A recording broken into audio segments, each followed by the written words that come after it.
comes to you compliments. Republic Bank, we're the one for you.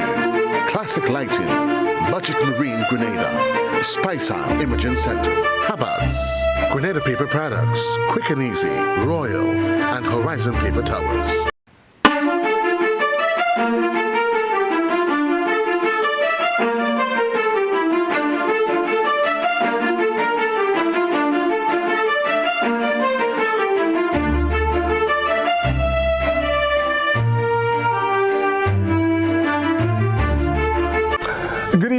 And welcome to the final episode of our Climate Reality. It's our second season, and tonight we bring the curtains down on the second season. Of course, we will be coming back with season 3 in 2024, so that you can look out for. This evening we are looking back a bit. We've covered in season 2 quite a number of topics, focusing heavy on community interventions as it relates to climate change. And we looked at many sectors, water, agriculture, health, and quite a few of them. And two of the very important sectors that are impacted by climate change is health and agriculture. And in our final program this evening, we're going to look back at that, health and agriculture, and the impact that climate change has on these two very important sectors. We have three very distinguished guests with us. Of course, Mr. Trevor Thompson, who is no stranger to the program. He's been here in season 1. He was here earlier in season 2, and I'm sure he will be back in season 3. Dr. Sonia Nixon is also with us this evening, and she was on season 1 as well, and I'm sure come season 3 she will be back. And of course, for the first time on the program, Mr. Martin Bidot, and tonight he will be playing a very important role because he will be looking at the area of renewable energy and of course the interventions in that area. So climate change is one of the biggest threats to the human health and agriculture in recent years. The average global temperature is rising due to greenhouse effect.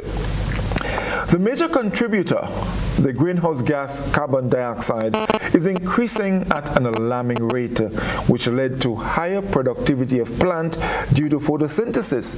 But increased temperature offsets this effect as it leads to increased crop respiration rate and evapotranspiration, higher pest infestation, and a shift in weed flora and reduced crop duration.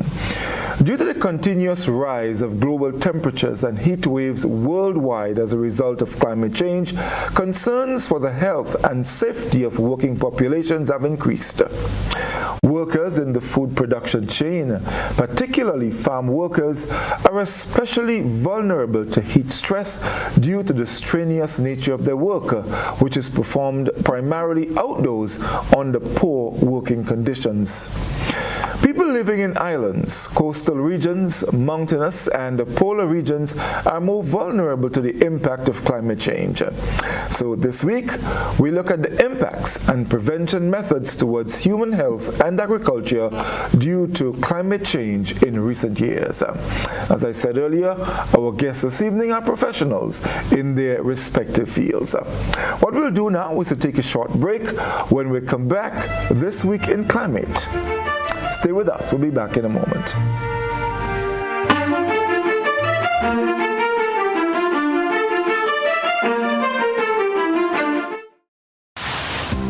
Building or renovating your home or business? Why not use clean, renewable energy? Install solar panels to power your home and office and see your energy costs go down and your savings go up.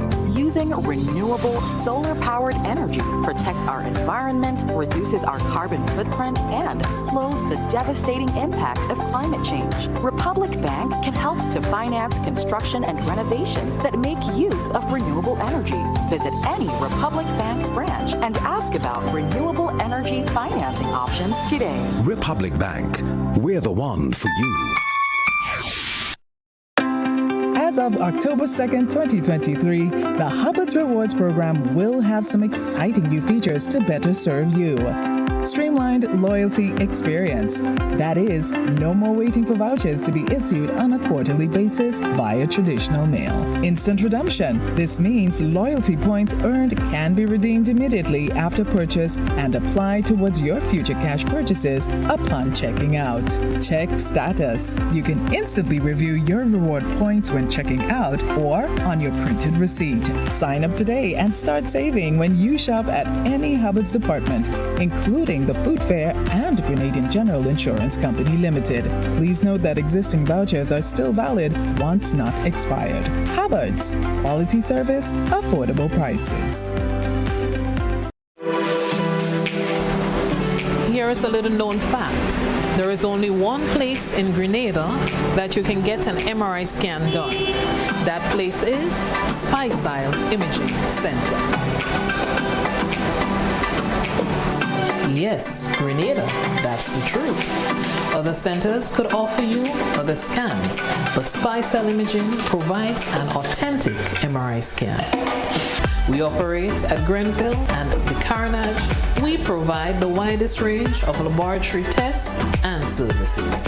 CT scans, x-rays, mammograms, ultrasounds, and a host of other services. We are fully staffed by a team of family doctors and specialists. Call us today at 444-7679 or 440-1500. or visit any of our locations. Speysile Imaging, from seeing the doctor to getting lab tests, scans, and pharmacy services. We are here to take care of you. Solar Vision is the champion. We lighten up the whole Caribbean. Solar Vision is the champion. We lighten the whole Caribbean. The ultimate solution to get rid of pollution. We going green to be healthy. Going green for security. Going green for prosperity. Going green with Solar Vision. Going green. Available at Grenada Trade Center, Montrouge, St. George. For more information, call 444-5291 or 404-9012. Our environment is our responsibility. Budget Marine contributes by selling environmentally friendly products. For example, we sell lightweight open boats that require a relatively small engine. Best to combine with our Tohatsu 4-stroke engines. They use little fuel and have a low emission. Carib Marine solar panels are specially made to withstand the Caribbean climate. The panels are suitable for use at home and on the boat. The required chargers and converters are also available from Budget Marine. Keeping your car and boat clean extends the lifespan.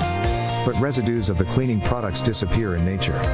We at Budget Marine sell eco-friendly cleaning products from EcoWorks, not harmful to nature and also clean very well.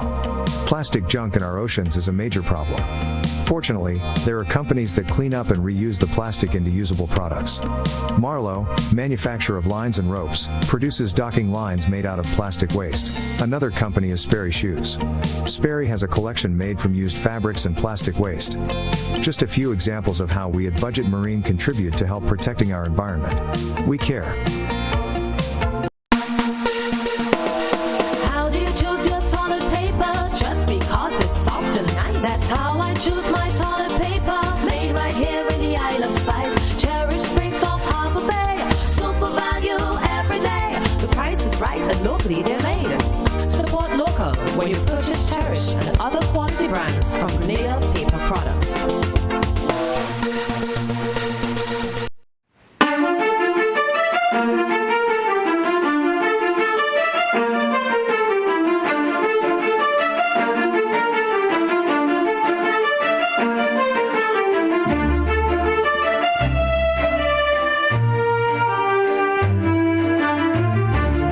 Welcome back It's Our Climate Reality, the final episode in season 2. And this evening we're looking at the impacts of climate change on health and agriculture. But before we get into a discussion this evening, This Week in Climate focuses on enhanced greenhouse effects. Dr. Teddy Allen is the presenter. This Week in Climate. Now, what we're encountering is something we're calling an enhanced greenhouse effect. This is a phenomenon where the gases that create the greenhouse of the atmosphere are increasing in concentration. And collectively, we call these gases greenhouse gases. And there are a few main greenhouse gases that we'll talk about tonight. But if you just quickly look at the image on the right compared to the one on the left, you'll see on the right there's a greater area of red within the atmosphere. This symbolizes more greenhouse gases than on the left with the natural effect. And what this does, when you have more gases, you can see in some yellow arrows, they're coming back to Earth. So basically, the energy is leaving the Earth, the heat, getting absorbed by the greenhouse gases, and then redirected back towards the planet, causing increased warming. So there are a few primary greenhouse gases that we'll talk about. You'll see these are outlined in blue. They are carbon dioxide, methane, nitrous oxide, and some chlorofluorocarbons. These are what we call greenhouse gases. And often some do exist in nature without input from man. And again, they're part of the natural element that adds to the livable planet. And without some of these, we would freeze. So let's look at each one individually, just for a few minutes. Let's take, for example, carbon dioxide. I think most of us have heard about carbon dioxide and how enhanced or increases of carbon dioxide may provide an extra layer of warming or enhanced greenhouse effect, okay? So of all the greenhouse gas emissions, carbon dioxide globally contributes about 75%. Now, there are natural sources of carbon dioxide, such as outgassing from the ocean, decomposition of vegetation, volcanoes, and in naturally occurring wildfires. There are natural sources of carbon dioxide. However, there are also man-made sources, and these are the ones that are leading to the enhanced greenhouse effect. These come from mostly the combustion of fossil fuels. So fossil fuels are things like coal, petroleum, things that are burnt in order to either help with transportation or to help with industry. And once you burn or combust fossil fuels, carbon dioxide is an output.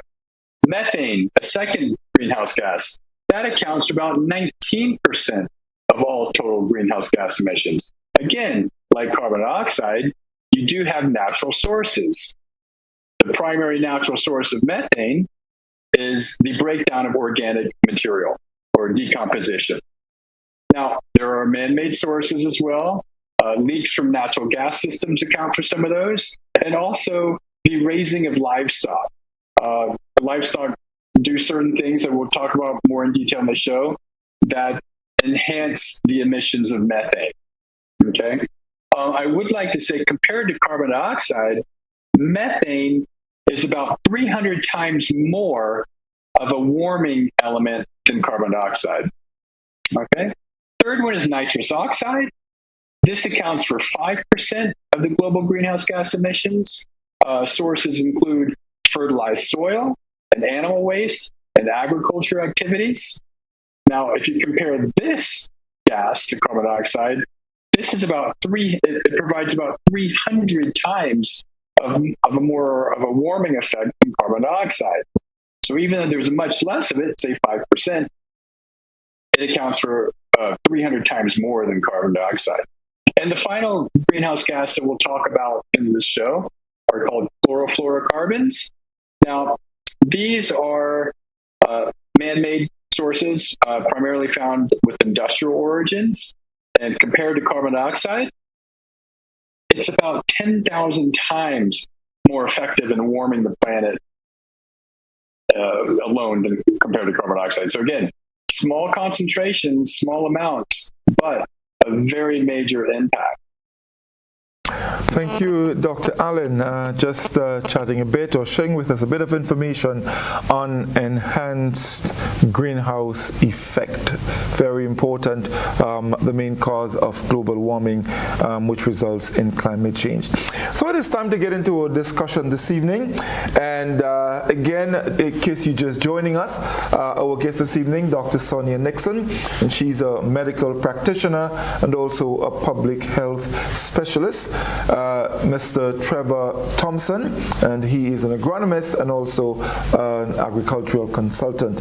And Mr. Martin Bidor, he will be talking with us about the use of solar energy. Very, very important. And of course, the completion of COP28. Only this week, the move is now afoot to move away from fossil fuels into renewable energy. So this evening, we start with Dr. Nixon. Dr. Nixon, climate change can seriously impact our health sector. Now, with that understanding, share with us some of the direct impacts that climate change can have on our health. So good evening, everyone, and to my esteemed colleagues on the panel tonight. It's great being with you. And good evening to Grenada. Well, I'm currently experiencing the effect of climate change because it's hot, one. And two, the mosquitoes won't leave me alone. So that's one of the things we're going to see happening more and more unless we change the direction, the trajectory of the changes that occur in the climate. I think that first video that we showed does give us an idea as to how things are happening. We've had one president of the United States reverse a global agreement that all big countries, especially industrialized countries, will work to reduce the effects of climate change and to get back the Earth as close to its natural state as possible. We know that a lot of the problems that he said actually stem from things that we have done as human beings, the way we have managed everything in an incorrect way. We haven't kept enough of the balance that the Earth requires in order to support it to remain warm, cool enough otherwise for us to manage our rainfall in a natural way, for us to be able to have foods. I'm telling people that I have a cashew tree outside my house, on my neighbor right next door, and it's burning for the fourth time, but nobody can eat the cashew. So when we look at the effects of climate change on health, the truth is we can't isolate health from all the other areas of work.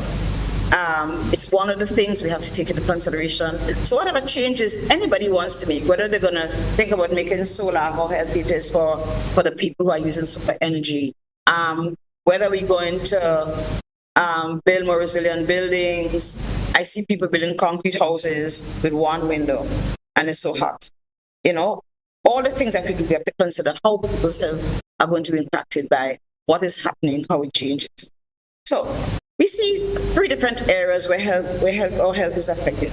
The direct impacts, the fact that it's hotter, the fact that there's an increased frequency and the severity. They told us we haven't had any hurricanes in our area for the year, but they're telling us that, yeah, we're going to have maybe a less frequency, but we're going to have worse hurricanes. Are we ready for this? What can happen? We think about the effects of that after the fact. What can happen when we have hurricanes and other natural or unnatural disaster as the time goes by? We also see that there'll be direct impacts. Heat. Is it hot? Is it too hot to breathe? Is it too hot? Are you burning up? Are you just hot? Are we going to be directly impacted, killed, maimed, left with whatever illnesses as a result of a hurricane coming or having floods? What's going on with that? Death, of course, is obviously the worst outcome we can have from any situation, and that is a great possibility, right? And of course, what are the mental health challenges? Because we know the effect of climate change tends to occur and affect our being, our livelihood across the board, and eventually our mental health challenges in trying to cope, in trying to understand loss of life, loss of our home, loss of our work, whatever it is, we'll have mental health challenges as a result of all these stress. And of course, there are the things that are mediated by or caused or related to the ecosystems. Air pollution. We've all complained about all the Sahara dust we're experiencing. Generally, Grenada we use generally surface water, but sometimes the water can't be used. There's just so much dust. Okay? If we have contaminated water sources, when the dirty water mixes with our regular water, what do we do? Okay? How shifting temperatures, as we see it, we suffered it in the summer in particular, how it made us have more vector-borne diseases, or could have, had we not controlled our vectors. We saw the influx of mosquitoes. We saw if we think about the animals that related to us and often animals that often give us diseases that they may have, we saw how that can affect us. We see things that can occur as a result of the nutrition challenges that we have occurring in our country. So if we can plant food. In the summer, people complain a lot about having not been able to access fruit and vegetables in particular. Farmers complained that they had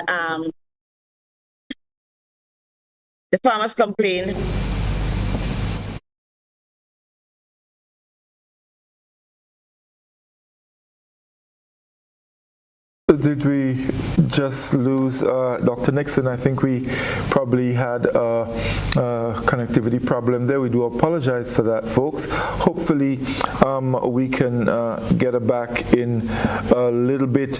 What we can do in the meantime is to bring in Trevor here. Just before we lost Dr. Nixon, she was making reference to nutrition deficiencies and farmers complaining about the dry weather, the heat, and loss of crops. I mean, I'm sure we've all experienced the shortage in some of the vegetables that we use on a regular basis. Trevor, agriculture is very important, and it's very closely linked to health. And also, there is this very unique relationship between agriculture and climate change on both sides of the fence. Let's talk a little bit about that and some of the impacts it can have. Good evening again, Godfrey, and thanks for having me. I must start by saying I'm not an agronomist. I worked all my life in land use planning, but more at the strategic policy level. But I think Dr. Nixon really set the tone for segmenting into agriculture, because there is I think there is a lack of application of knowledge where the issues of climate change and its impact on agriculture is concerned, because the Bible tells us, we've seen the signs everywhere that, hey, the climate is changing, but yet we still want to be in denial until so often it is too late. Poor gut is linked to poor soil health, right? And when you have poor soil, it means you have poor crop yields, productivity. There's no lack of fertile soil. It will, of course, reduce productivity, crop productivity, and of course it will lead to health problems.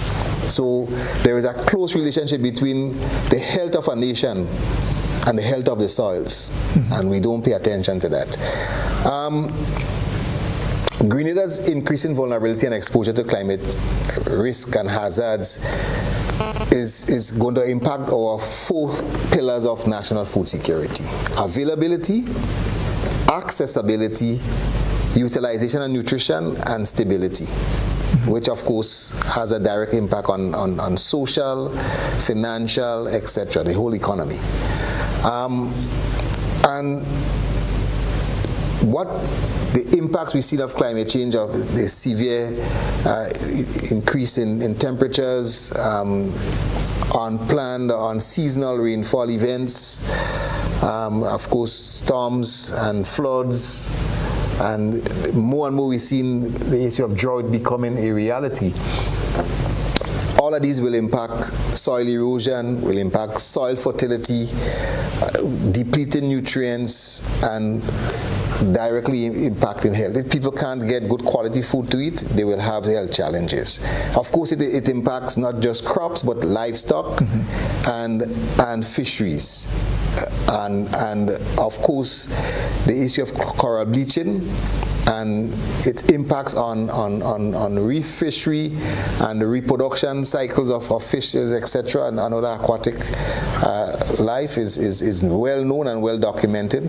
And livestock, once we have these high temperature daytime and nighttime temperatures, it affects the maturity of poultry, it affects ruminants and all of the protein sources from animals that we so rely upon. Also, just over between August and October, she referenced the issue of availability, right? Because of the high daytime temperature and the little rainfall, which we experience in what's supposed to be the middle of the rainy season. We have instances where the crops either not growing at all, or they're taking longer to produce, or if they mature, the quality is extremely poor. So the whole life cycle of crop production and livestock is seriously affected right now, right? And it takes a long time to recover. So, for example, I have a mandarin tree in my yard, and it produced quite a substantial crop, but they're very tiny. And to me, it's not maturing at all. Well, Trevor, that's not mandarin. That's probably boiler in there. But it's way past the time it should be harvested, and it's not maturing. Right. So, and because of that heat stress period we went through there, so the signs are there, right? And I think, where we in Grenada, we only produce about 30% of the food we consume. So we have a 70% deficit of food production, and which is imported. 70% of the food we consume is imported, right? And a lot of the proteins, chicken, poultry, and all, we may be barely becoming sustainable, self-sufficient in egg production at certain times. So all components of the value chain is impacted, and of course livelihoods are going to be impacted. So we also seen, and I'm glad she alluded to it, Dr. Nixon alluded to it, the issue of pests and diseases, new and emerging pests and diseases, or proliferation of pests that cannot be managed. And where you advocating for healthy eating, you reduce use of chemicals, there you see that we have a conflict now, a challenge to how we're going to we're going to deal with this issue of pests, diseases, temperature, weed growth. Farmers are struggling to control weeds, but we advocating, reduce agrochemicals use in your field, because it's damaging soils or health also. It's impacting water supply and water quality. So we have to take what I would call strong policy decisions to go forward with how we will address and respond to climate change adaptation. Yes, of course, that's a broad heading within which there are numerous issues that has to be addressed. Because you see, what has happened is that the climate change, the issue of climate smart agriculture has just been confined to two very small areas. The issue of adaptive technology, which focuses on irrigation, shade house technology, right? And we have left all the other issues of climate smart agriculture hanging. What about windbreaks and shade crops? Green manure, where we plow back into the field, use of organic matter. We're not talking about those things at all, are very limited. We're not making the linkage to all the other things that happen on a farm that has to be climate smart in order for it to have the kind of impact on food security that we want to have. So we must address the issue of lack of capacity by farmers to recover from these climate impacts. And that brings us to the point of crop insurance. Not well marketed, not well presented, so farmers are hesitant to go that way. We have to address that, because otherwise farmers will not be able to recover, and it will have an impact on our ability to produce. It also will not be attractive for young farmers, because he goes and invests his resources into a crop. He has no guarantee he will get something to market. So there's a risk, a 3 or 4 months or 6 months risk that this young farmer has to manage by himself. And which leads me finally to the issue of finance.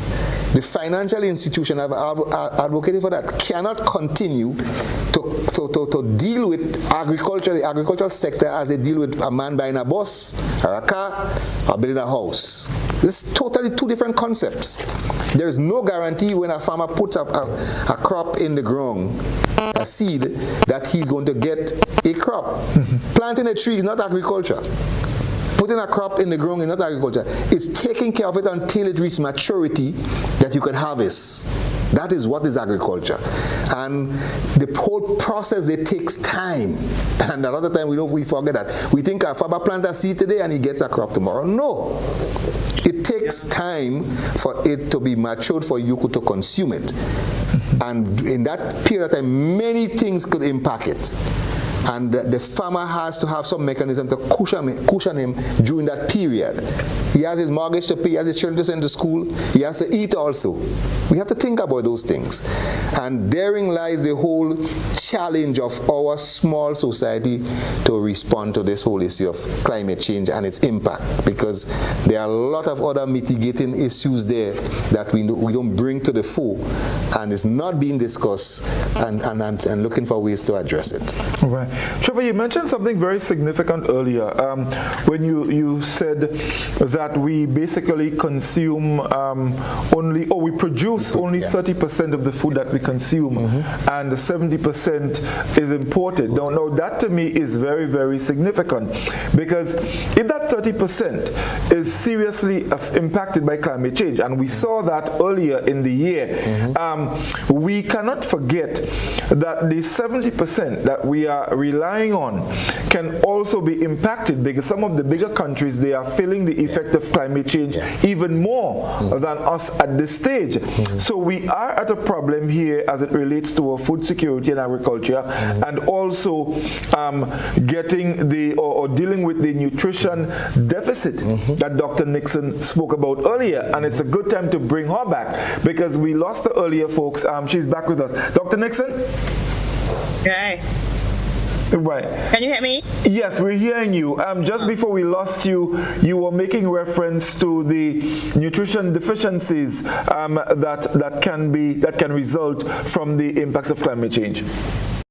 Yes, of course, because like I said, in the summer we had no vegetables. The thing is, I'm seeing two of me, and I think that's what caused me to lose myself. I was trying to get rid of one of me.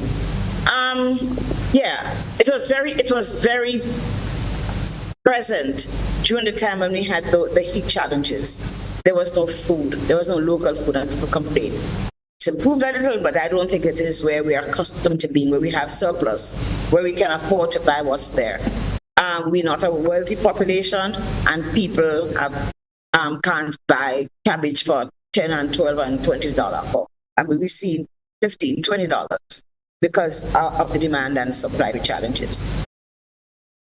One of the things that happens as a result of this whole climate change and the disaster that may occur is that the social impact. Guess what? If your community flood out, you're going to have to move. If you have a farm, they may have to move to the city where you might have a little more resilient buildings. Maybe you might have to move to the city where the wife might be pregnant, she needs to be close to the hospital if you don't live next to the hospital. asthmatic child might need to go to the hospital every so often. But then there may not be jobs, and there may not be proper housing, and all other things will come into play in relation to the quality of life that people would live. But we know that one of the things when we have overpopulation, there's suffering. There's crime tends to increase when people are fighting for space, when people are fighting for goods. Right, you have robbery, you have open physical abuse of people and all the rest of it. Right.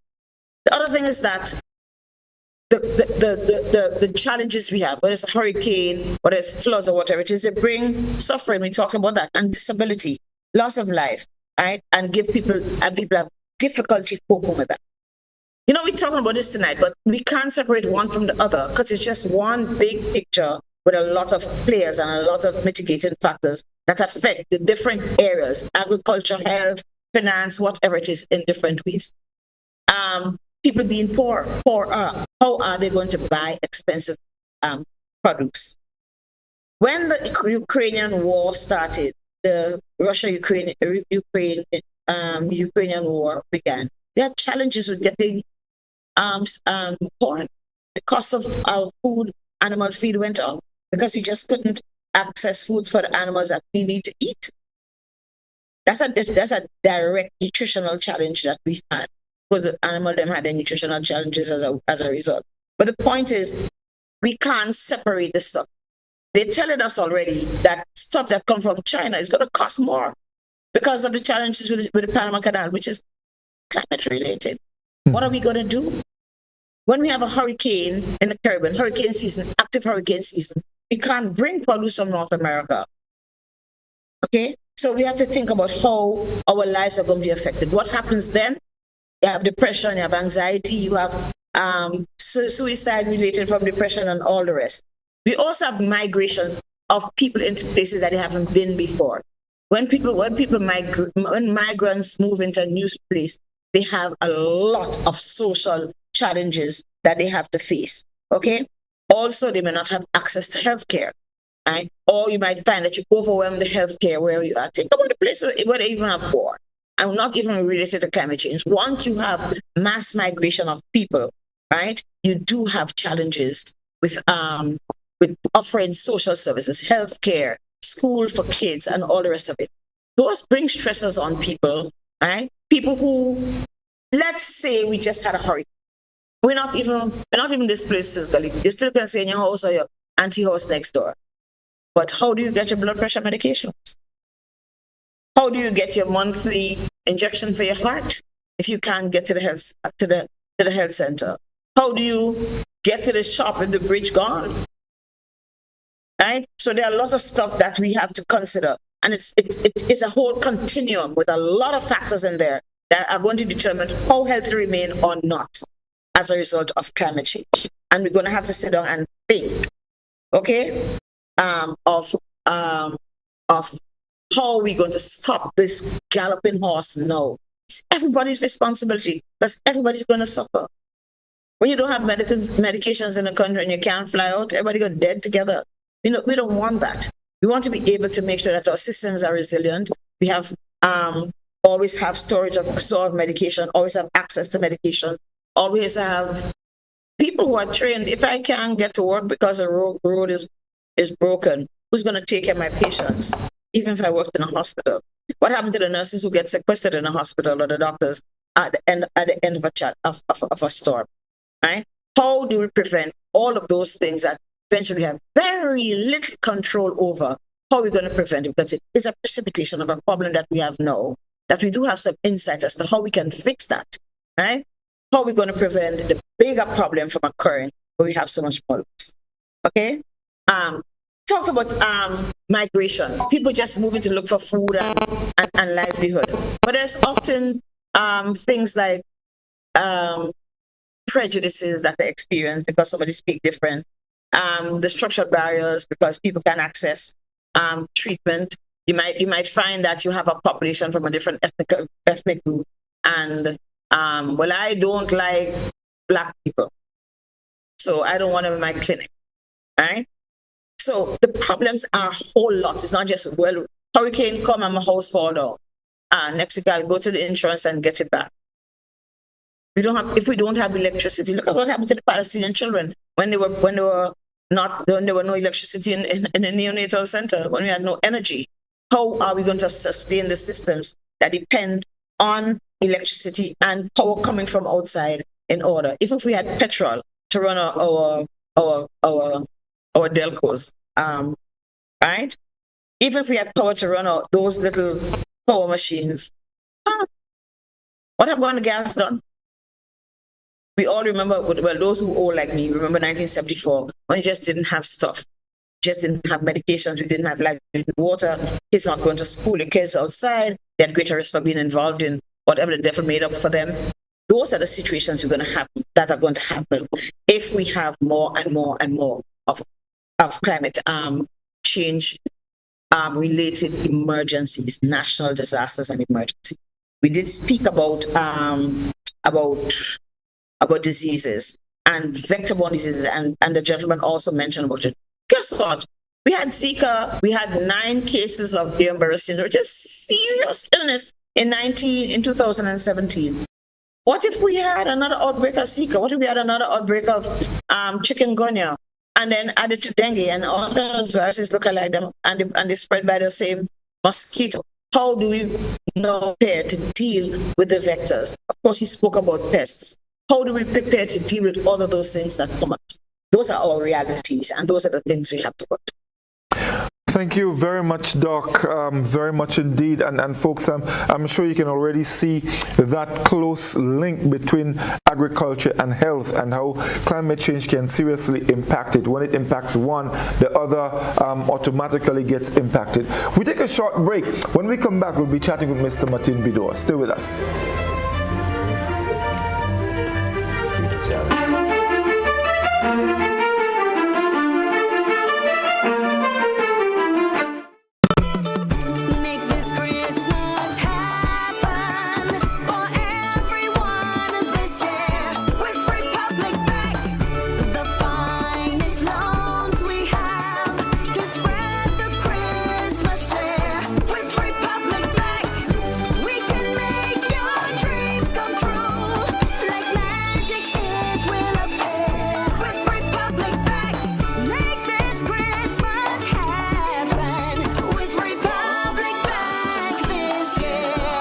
Christmas magical with 100% financing, no payment for 3 months, win cash prizes, and so much more. Republic Bank, we're the one for you.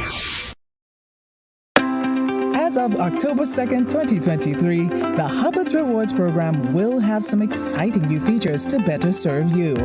Streamlined loyalty experience. That is, no more waiting for vouchers to be issued on a quarterly basis via traditional mail. Instant redemption. This means loyalty points earned can be redeemed immediately after purchase and applied towards your future cash purchases upon checking out. Check status. You can instantly review your reward points when checking out or on your printed receipt. Sign up today and start saving when you shop at any Hubbard's department, including the Food Fair and Grenadian General Insurance Company Limited. Please note that existing vouchers are still valid once not expired. Hubbard's, quality service, affordable prices. How do you choose your toilet paper? Just because it's soft and light. That's how I choose my toilet paper. Made right here in the Isle of Spice. Cherished springs off Harbor Bay.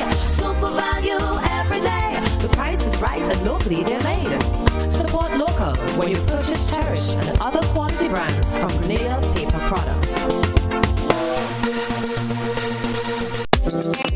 Solar Vision is the champion.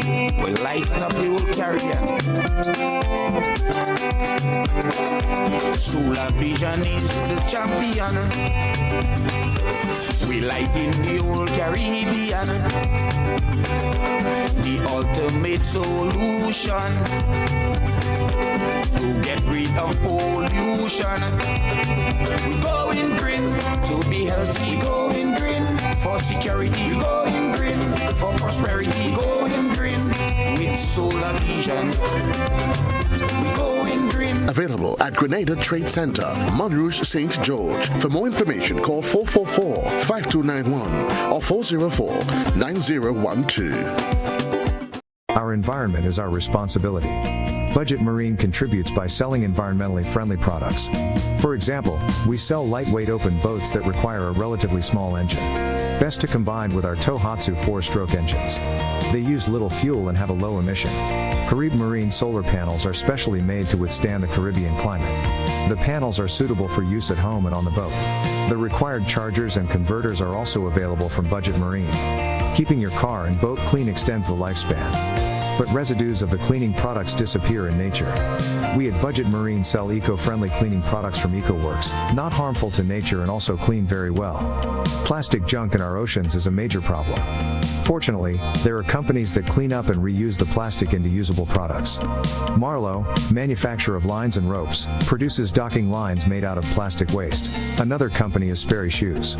Sperry has a collection made from used fabrics and plastic waste. Just a few examples of how we at Budget Marine contribute to help protecting our environment. We care.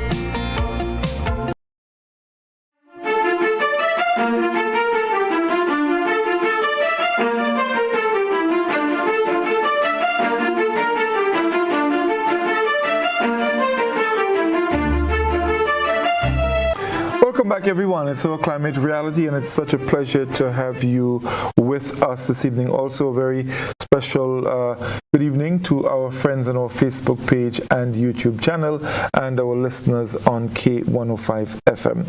Mr. Bido, you listened intently to both Dr. Nixon and Mr. Thompson, as they shared with us some very, very important information as it relates to the impact of climate change. And of course, Dr. Nixon earlier referred to the impacts as a galloping horse that has gone. Nevertheless, it's not too late, and there is no one solution to the problem of climate change. We have a lot to do.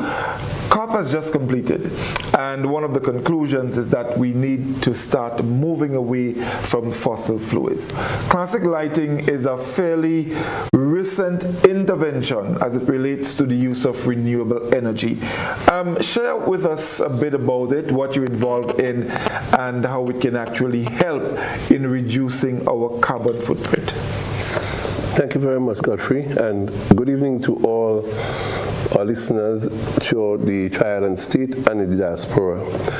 First of all, Godfrey, before I get down into the solution, there's another problem that we didn't touch on. And I know the farmers are expecting me at least to talk about it. I listen very intently as I speak about the poor yielding that comes because of climate change and what farmers have to go through, especially when it comes to financing. But there's another aspect I didn't touch on that is pretty alarming. The 30% that is produced in Grenada today, farmers lose a lot of that 30% to pretty alarming. And it is like a pest to them, and it discourages them from, doing what they have to do, what they enjoy doing. And it is something, there's a cry on behalf of the farmers that something be done about it, because it really, really is discouraging. So let's get back to the topic of what we can do to assist. We, no doubt, are no strangers to solar or solar panels, solar system, solar generators. Tonight I'd like to start off with solar generators. It's one of my toys. I love to talk about solar generators because it's one of the solutions that we have. And why? Because we talk about affordability. Affordability is key. There are a lot of people now listening to us, listening to this show, and they talk about, yes, you're talking about solar, and that's one of the, solution to the problem. But the cost is very, very costly for some people to go into putting solar systems to assist them to cut down and clean energy and so forth. It's very costly.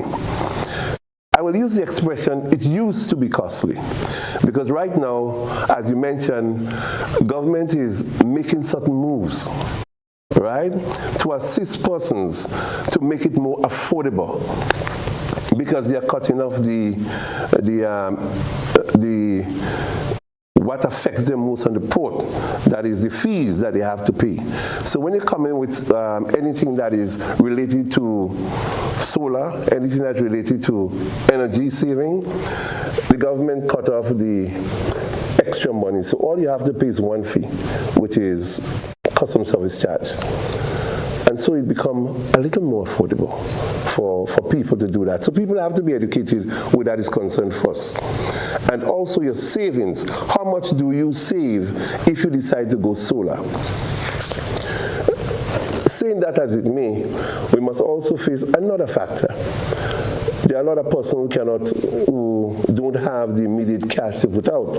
And as a result, they will need something a little less costly to run their home. And that's where the solar generator comes in. With the solar generator, you can at least have 1,500 watts or maybe 2,000 watts to run your house. And that solar generator can operate your television. It can operate your communication system. We are talking about both your telephone and your Wi-Fi system at home. It can also charge your phone. It can run your fans and so forth. With the exception if you have solar fans, which is affordable on the island now, you could get a solar fan and run it. So there are solutions you can go to. Let's talk about in the case of a disaster, Godfrey. Dr. Nixon speaks a lot about disaster. And in case of a disaster, what happened? She make reference of 1974, when Grenada went through one of, things that a lot of people talk about up to this day. There's electricity was out, there's no fuel coming to the country. How do we operate? After Ivan, for example, something more recent as Ivan, people will recall that there are few people with generators, and to get ice, it was a luxury. And at that time, solar panels and so forth was very, very rare. You find it. Yes. Today, it is more affordable. Today, it is something that is no longer, strange to us. And we're encouraging persons to look at that as part of the solution. After a disaster, it's very rare you're going to get, electricity operating as we are accustomed with it now. So now is the time people have to start to move towards solar. You can do so slowly. We're not telling you to move into it all of a sudden, because not everybody has the financial backing to go for a loan, which most financial institutions are giving now to get these products. So in the case of a disaster, solar generators is an option. And it is important that we continue to talk about solar generators, because it starts from the lower class right up to the middle class. It's something they can afford. It's something that is necessary. A solar generator can run a fridge for at least 24 hours. So in case of an emergency, you can keep something cool. Let's talk about medication, right? Diabetes is on the rise in Grenada. And we need to keep certain medication cool. The special temperature, yes. Exactly. You must keep at a temperature, especially when it comes to insulin and so forth. You must keep it at a temperature. So after a disaster, you hardly have ice. What do? You need refrigeration to be working for this medication. Yes, you may not have, or yes, you may have. And if you don't have them at the right temperature, you lose it. It's of no use to the patient, as we say. So it is important there that we get this refrigeration working. The solution? Solar generators in the meantime that will assist, to keep medication cool and affordable. At the same time, these solar generators, yes, they operate with a solar panel, a folding solar panel that is recharging the solar generators, and of course, it will keep the refrigerator running for a period of time. And at the same time, give you current in your house to let's say communicate. We use the word communicate. We don't want to say for lighting because there's solar light that you can use. So you don't waste this energy there. During that time, you use energy sparingly. Or in the word of my favorite people, Grenlick, you conserve energy when it comes to that. So yes, there are solutions. And one of the main solutions is going solar. Clean energy. Energy that would not affect the environment. The farmers have that advantage also of going with solar. I just want to go back to the farmers a little bit and talk about how farmers can use solar generators to secure the premises. Because at Classic Light in Caribbean, we devised a piece of mechanism that will assist farmers to keep a 24 hours watch on the garden. And in so doing, they can make the necessary moves to see who is doing it and find ways of lessening on the pilfering or the thieving, as you say locally. A prettier larceny, we like to use the word prettier larceny. And you say, what is that?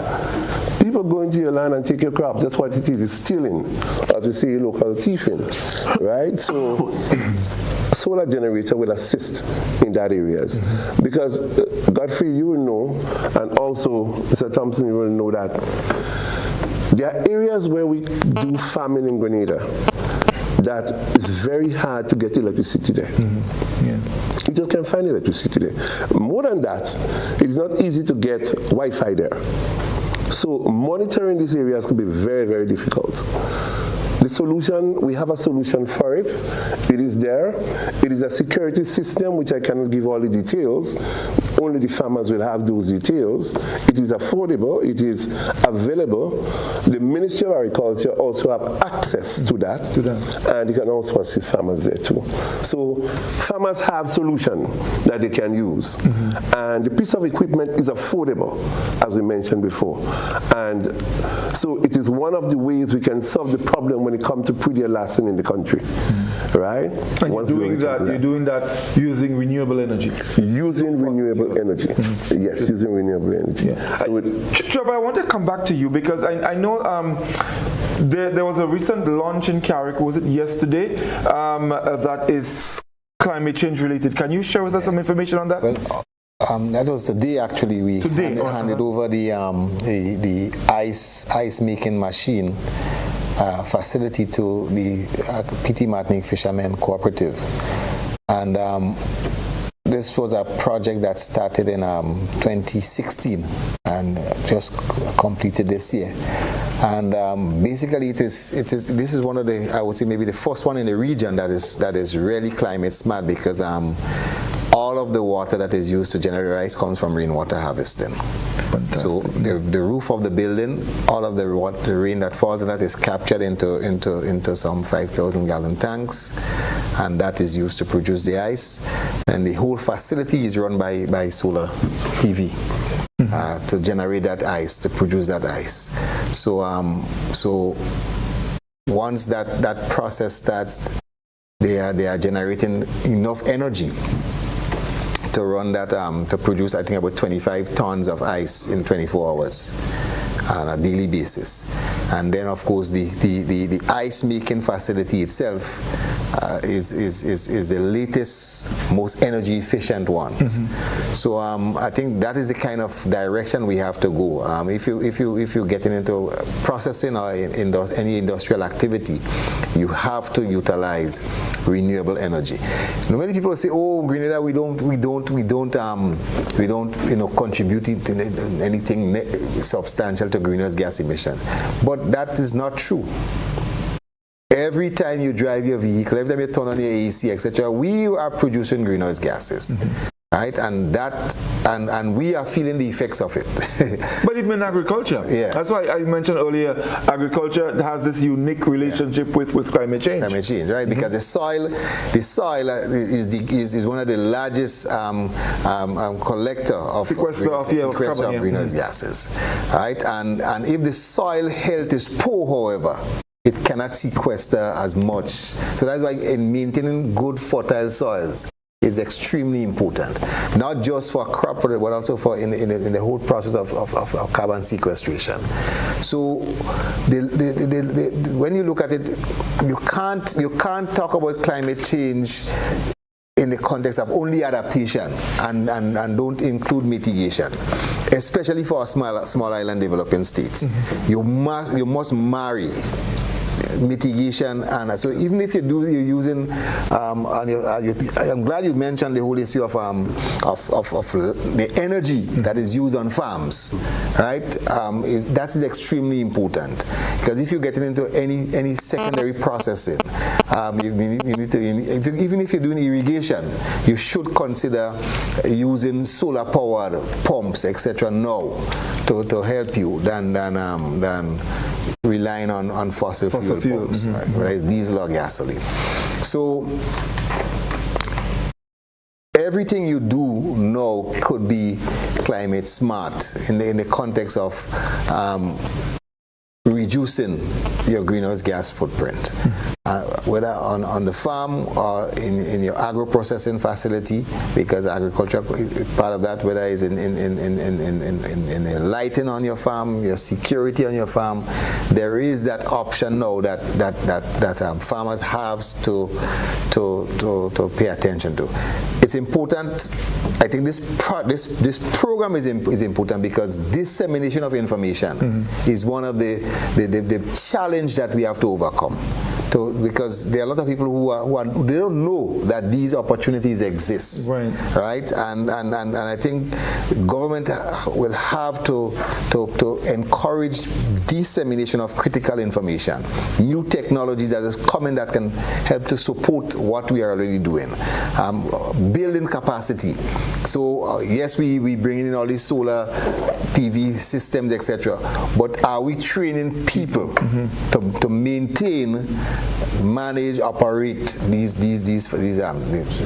And that also directly affects your overall cost, because if I don't know, if I have little knowledge, I may go and choose the most expensive that is not suitable. You understand? So the whole issue of trade too, importation and trade is extremely important. Government policy on for supporting those initiatives. It's a business. The man wants to invest his money into and bring these things out. Is he going to get the facilities on the port, in the customs? Because sometimes the customs officer is not aware that, hey, there's not supposed to be duties on this, because it may have a different nomenclature. Doesn't mean that it's not the product. It is, you understand? Maybe it's a part of a product that contributes to this whole renewable thing, and they don't understand that, and they try to fight with you when you say, no, this is what it is, and they say, no, this is not. It is, but the system, lack of the knowledge and the nomenclature, etc. that is referenced in the Act, So all of these things we have to include that as part of the capacity building and knowledge dissemination, and making information available so that we all could adapt, and change our mindsets, because that's what adaptation is all about. It's a change of attitude, change of mindset, change of practice, and so that we can then address this whole mitigation effort in Grenada. Because what I experienced in September, October, I know it has had an impact on the soils. When you could see that pipes, now what's that pipes that is sometimes 2 feet, 3 feet, 4 feet in the ground, and the temperature of the water that's coming out of your pipes, you know that solar radiation is having an impact on soil health, and it's going to have an impact on crop productivity and other aspects of what we need to what we address in this whole issue of challenges in agriculture. So we have our work cut out for us, but we are not unable to achieve it, to do it, if we really begin to think outside the box, outside what we normally, the way how we normally would do things. So for example, one of the response measures, we have to look at new crop varieties. to bring in drought resistant or new crop varieties. The thing is, when I just joined the ministry, that was a normal practice. In the mid 80s, going up there, that every year the ministry will try to produce or to introduce one or two new crop varieties. Somewhere along the line that has fallen by the wayside. And it troubled me because we can produce a lot of new varieties of crops, exotic crops that could generate the kind of revenue for the farmers so that he doesn't rely just on cash crop or vegetables, etc. But he has other crops that he could rely on that could supplement his income. And we have to look at those things. We have to seriously begin to look at it. New varieties of sweet potatoes, new varieties of peppers and all the other crops, cabbages, etc. that could be more resilient to what we do. And then some exotic varieties. Maybe we need to look at growing grapes, some strawberries in the higher, cooler elevations, etc. That could seriously make a dent in the importation, because the 70% includes all of these, all of these exotic crops. So we have to look at and think outside the box, and not just stick to what we know. We've been growing carrots, lettuce, tomatoes, etc. for the last 15 years. The same thing, we planting it over and over, and we see it's not working anymore. Really and truly, some of it is not working. The farmers are struggling because they're not getting the yield. They barely tied it over. Now, the project I'm working on, we have already done a national sampling. So we have more data now on soil organic carbon, soil health, soil fertility, testing all the parameters that we know will begin to use that data to make some better recommendations in terms of what crops to plant, so we're looking at the agronomic practices, but also we're going to be looking at the whole issue of what are the other requirements now we may need to add, whether it's an organic product or very small quantities of inorganic, to help with productivity. So organic in terms of fertilizer, we need to seriously look at it and evaluate if what we're doing is the right thing. With fertilizer applications and type of fertilizer is correct. And in the spirit of this whole issue of trade, we have to work with the input suppliers and say, hey, this fertilizer you've been bringing in is not what Grenada needs. You have to adjust, and these are the recommendations coming from the ministry that we recommend our farmers use based on our soil information. All right, and so we cannot leave them out of that process. They have to be part of that process. Right. Wonderful. Mr. Vido, just before we go, Dr. Nixon. I'm very happy that that point came up. Standard is very important, and I'm glad that Trevor bring up the point about keeping standards. We need to be careful as to what we import into the country, and it must be at a particular standard. Financing, for example, I need to touch on that very briefly and very quickly. I know time is of the essence, but we need to change the mindset. The financial institution have to change the mindset as to financing when it comes to adaptability to what we're talking about here. You cannot continue to look at financing of a car, a house, and other things the same way in which you look at financing for solar energy products or renewable energy products. That need to have a very different perspective altogether, and educating these people in the financial institution is very important, because they have a mindset that cannot be changed. And you need to get a key, turn it off, and then turn it on. And I'm literally talking about that, because, some of them are just keyed in that area and do not want to go any further. So I think we need to make some serious changes. We need to educate our people some more so that we can get positive results. As you mentioned, the financial institution, I must put in a plug here for Republic Bank, because we had them on the program, and one of the things that they made very, very clear was that people, for example, who wants to purchase their solar panels and stuff like that, what they would first do is to find out what your present electricity bill is. And whatever you loaned, your payment will not surpass your electricity bill. So you are not at a loss, and within a short period, you will be benefiting, you will be saving. So I think, that's the kind of thing we need to do to help people to, be in a position to move in that direction, get their solar panels, use renewable energy, and by everyone, doing a little bit, we definitely will be making some progress. But I mean, time is going quickly, but I must bring back Dr. Nixon here. It's very important. Dr. Nixon, you mentioned earlier in your presentation, what we went through during the earlier months, August, September, October, the heat wave, and being a medical practitioner, I know you probably dealt with patients who went through the heat stress and all of that. Considering all of that and where we are and the fact that climate change is ongoing, what would you recommend in terms of policies to address this issue or to mitigate? I think you probably muted, Doc. So my friend in agriculture mentioned that we need to step out of the box. What we need is a bigger box with all of us inside it working together. You hear me? Because put in silos for so long.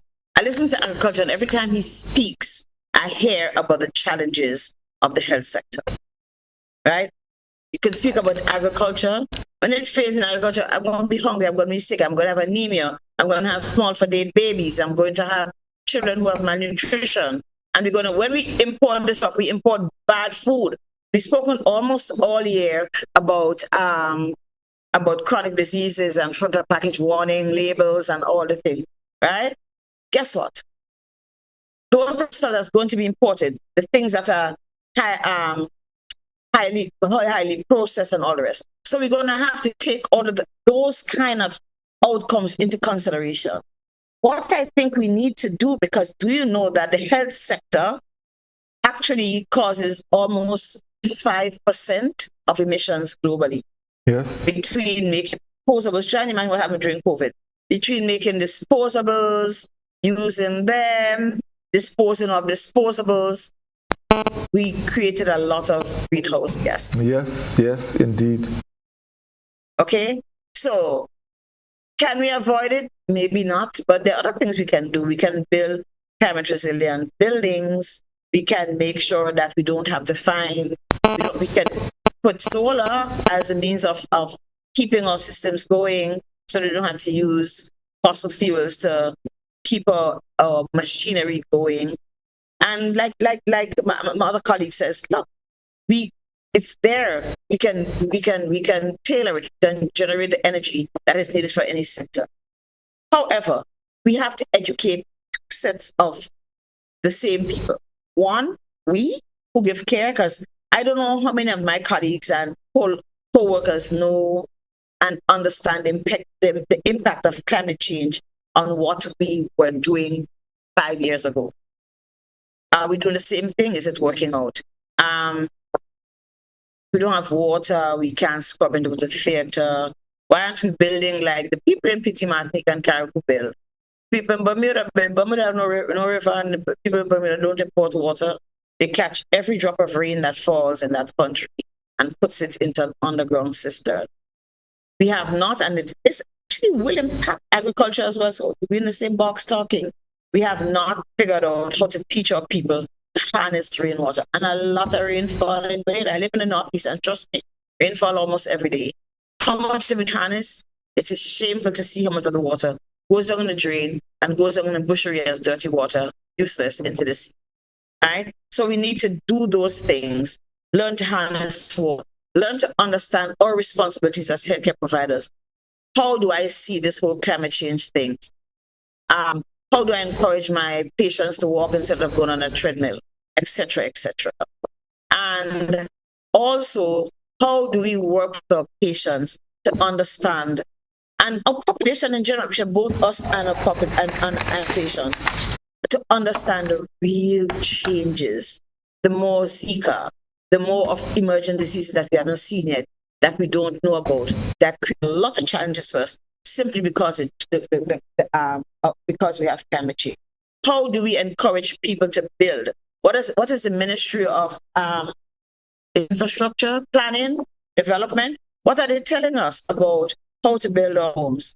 Are we going to go back to materials that are less heat? I'm not putting concrete on my roof. Okay, let's get that very straight, because I don't need to fry more than I fry in the daytime in the sun, right? What are the options we have? How does that impact our health? I can tell you, I saw people stressed out because I couldn't sleep the night before. I went to my bed at nights worrying intensely about people who were old, who had a little house that they have to lock up because of security issues, because they have air issues, because if just in case rainfall, the building was just in case rainfall. It didn't fall very much in the summer.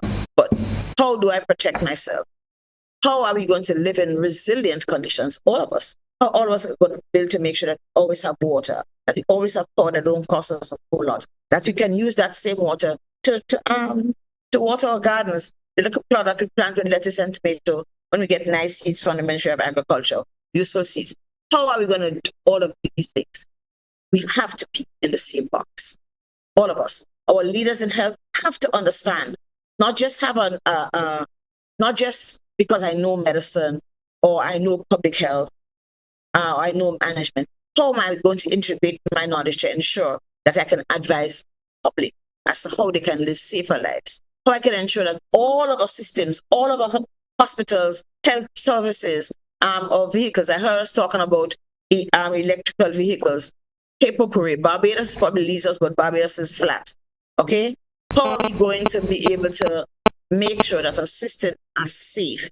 Are we going to tell people, park in the park and walk downtown? Park in Tantine and walk across town? Are we going to do like the people from the land of the Hutus and the Tutsis that walk to work every Friday? Nobody's allowed to drive into the city, including the Prime Minister.